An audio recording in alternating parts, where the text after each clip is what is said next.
Welcome to the replay, guys. If you are tuning in a little bit later, you can still tap hearts. It's just as fun the second time around. And if you're live on the web, go ahead and jump in the app. It's a lot more fun in the room. Hey, Miguel, I haven't seen you in a while.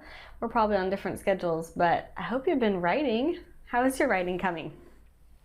Still on schedule to be kind of finished January? How's it going? Let me know. It's going good? Awesome. Awesome. Have you been scoping too? You were on a kick for a while. You were on a good kick for a while.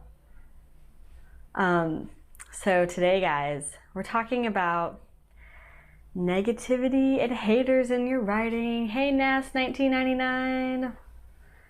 Where are you from? You're about to scope in a few. Okay, cool.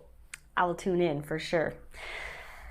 So guys, how do we deal with negativity? This came up yesterday, actually, in the scope.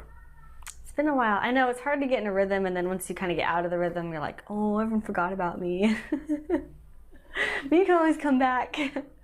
We'll come back. We'll come follow you again. So, I'm Morgan Giss McDonald. I'm a writing coach, editor, and author, and I help writers. I work one-on-one with writers who want to write their book but don't know where to start. Oh, you're in Russia. Welcome. I have no idea what time it is there. It's probably like yesterday or tomorrow. Maybe the middle of the night. So I work one-on-one with authors, and I coach them through the process of writing their book. Chapter by chapter, we walk from their vague idea to their first draft to their finished manuscript and how to launch their book to build their business and boost their platform. And if you already have a book, I work with a team of amazing editors. We do developmental editing, copy editing, proofreading, the whole shebang. Makes traditional publishers jealous.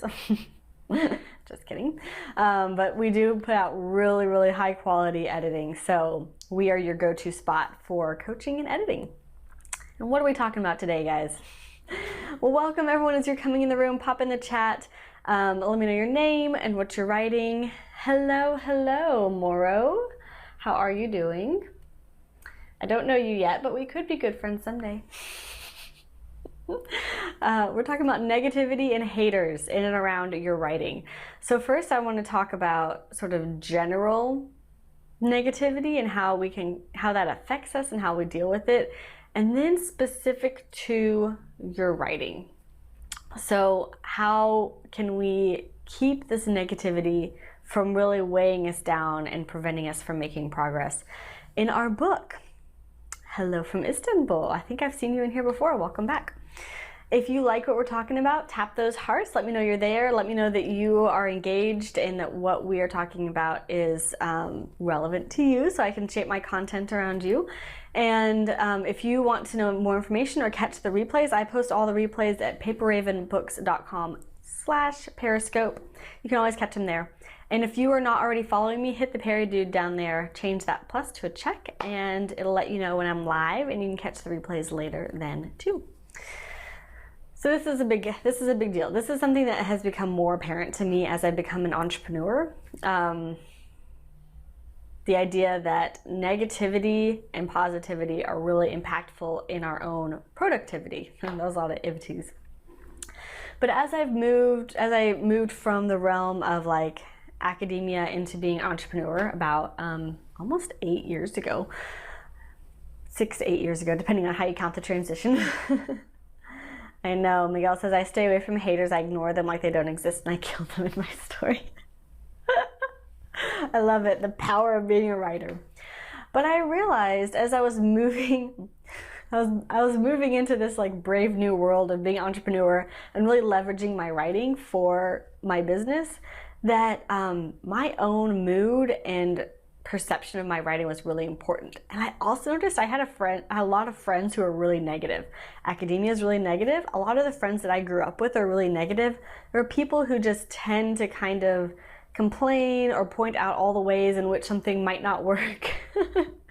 Or they try to give you good advice, but it ends up just being really sour. And they're like, just don't bother doing this thing that you're trying to do, writing this book that you're trying to write. And even when they talk about just normal general life things, they just tend to be really negative about everything. And I started to notice this pattern in my own friends, which was really strange because these were people I had known. Some of them I had known most of my life. And I felt the cloud of negativity weighing down on me. And so at that point, I kind of had to make a decision. And honestly, what I decided is to not talk to some of these people as much. Now, they're still my friends to this day. They will always be my friends. Thanks for those hearts, Miguel. It's a hard decision to make, but at some point you have to protect your bubble. And I still love them. They're still my friends, but maybe I don't call them every week. Maybe I send them a text message instead and just say, hey, how are you doing? I'm thinking of you. I hope everything's great. And if they call and they want to talk about a problem, I will gladly listen. But I'm not going to join in the negativity party. I'm not going to say, oh yeah, that's really terrible. This sucks. This is awful. Like, the world is a horrible place to live. Like, I don't join in that negativity. I just provide that empathy, and I intentionally kind of remain distant. And I just, I remind myself that they are going through a journey on their own, and I don't have to walk with them on that journey that is surrounded by the Eeyore cloud of doom. Okay, so that was an intentional way that I had to approach my own friendships in a very general way.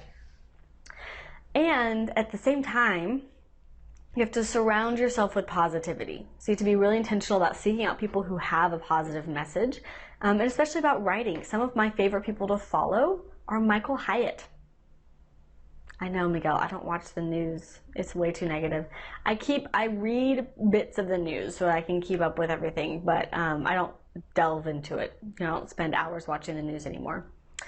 So people I follow who are really positive, especially around writing. Michael Hyatt and Jeff Goins. Those are some of my favorites. I like to listen to them and watch their videos. They do great videos and stuff too. And they have podcasts. So those are two really good resources. Joanna Penn of The Creative Pen is really fantastic too. But also reading. So reading books is a little bit different experience, but it's still encouraging and uplifting.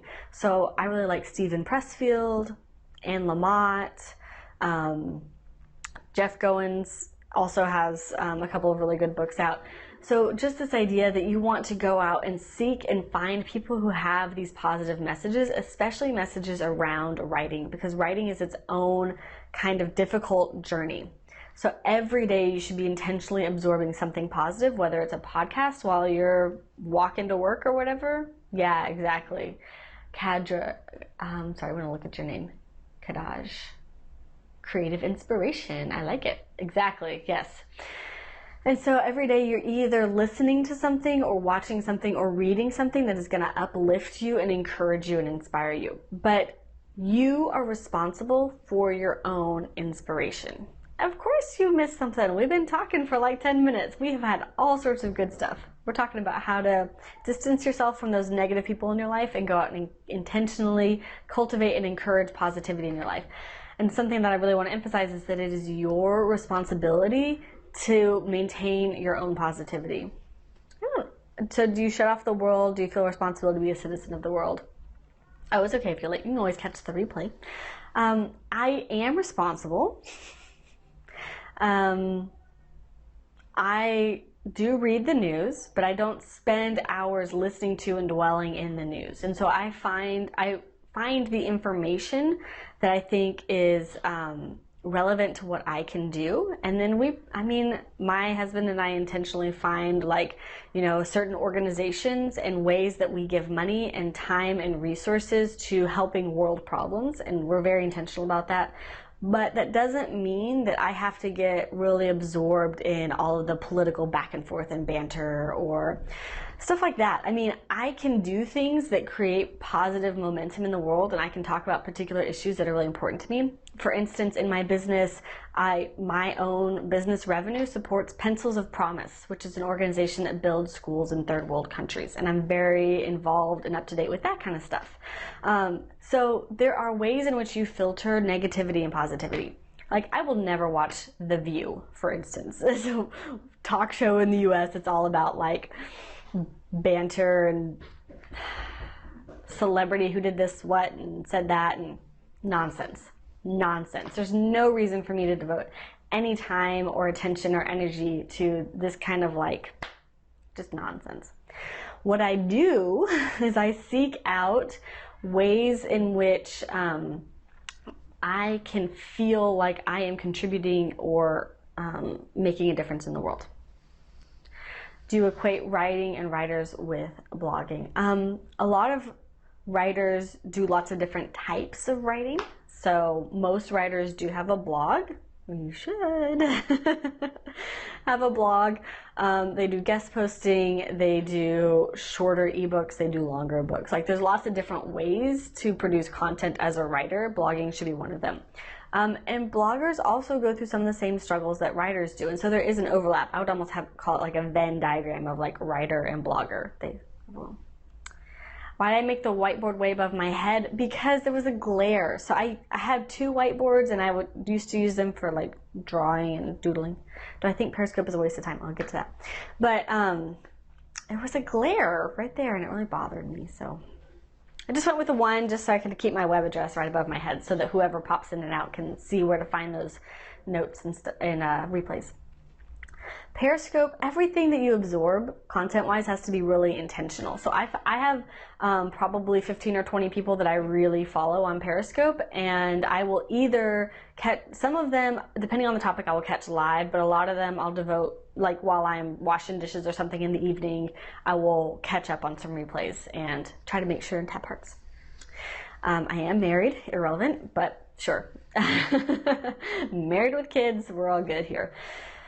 Okay, so then you put your writing out in the world, right? You've got a blog, you've got books on Amazon, whatever, and you're gonna get feedback. Some of that feedback will be good because you're a good writer, you put out a good message, it'll be good. Some of the feedback will be bad. Thanks for those hearts, guys. Because you know it's true.